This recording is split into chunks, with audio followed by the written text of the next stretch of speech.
നമസ്കാരം. ആന്ധ്രാപ്രദേശിൽ ശക്തമായ പോരാട്ടത്തിനൊരുങ്ങുകയാണ് YS ശർമിളയുടെ നേതൃത്വത്തിൽ Indian national Congress. YS Sharmila Andhra PCC അധ്യക്ഷയായതിനു ശേഷം നടത്തിയ എല്ലാ ഇടപെടലുകളും ആന്ധ്ര രാഷ്ട്രീയത്തിൽ വലിയ മാറ്റങ്ങൾക്ക് വഴി തെളിയിച്ചിരിക്കുകയാണ്.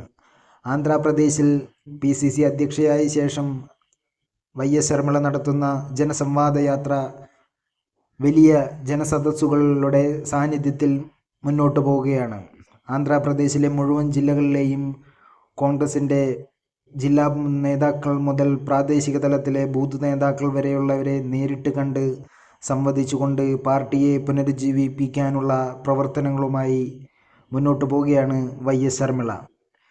നഷ്ടപ്പെട്ട പ്രതാപകാലം വീണ്ടെടുക്കാൻ വേണ്ടി ആന്ധ്രയുടെ മണ്ണിൽ YS രാജശേഖർ റെഡ്ഡി നടത്തിയ വികസന പ്രവർത്തനങ്ങളും അദ്ദേഹത്തിൻ്റെ ജനക്ഷേമ പദ്ധതികളെല്ലാം വീണ്ടും ജനങ്ങളിലേക്ക് എത്തിച്ചുകൊണ്ട് ആന്ധ്രയിൽ വലിയൊരു മാറ്റത്തിന് ഒരുങ്ങുകയാണ് ശർമിള.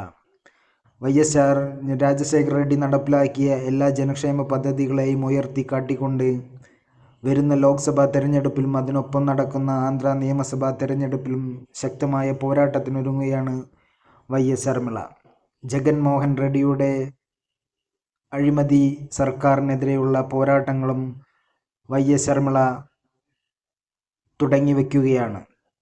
ജഗൻമോഹൻ റെഡ്ഡി നടത്തുന്ന അഴിമതികൾക്കെതിരെ ശക്തമായ പോരാട്ടങ്ങൾ വരുന്ന ആളുകളിൽ നയിക്കാനാണ് YS ശർമിളയുടെ തീരുമാനം.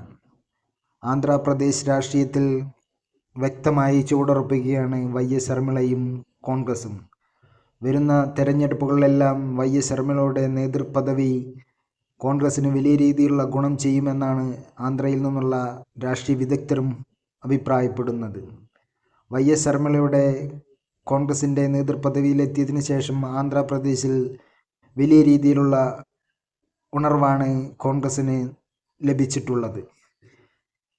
സംസ്ഥാനത്തിൻ്റെ വിവിധ ഭാഗങ്ങളിൽ കോൺഗ്രസിൻ്റെ നേതൃത്വത്തിൽ വിവിധ പരിപാടികൾ ആസൂത്രണം ചെയ്യുകയാണ് കോൺഗ്രസ്.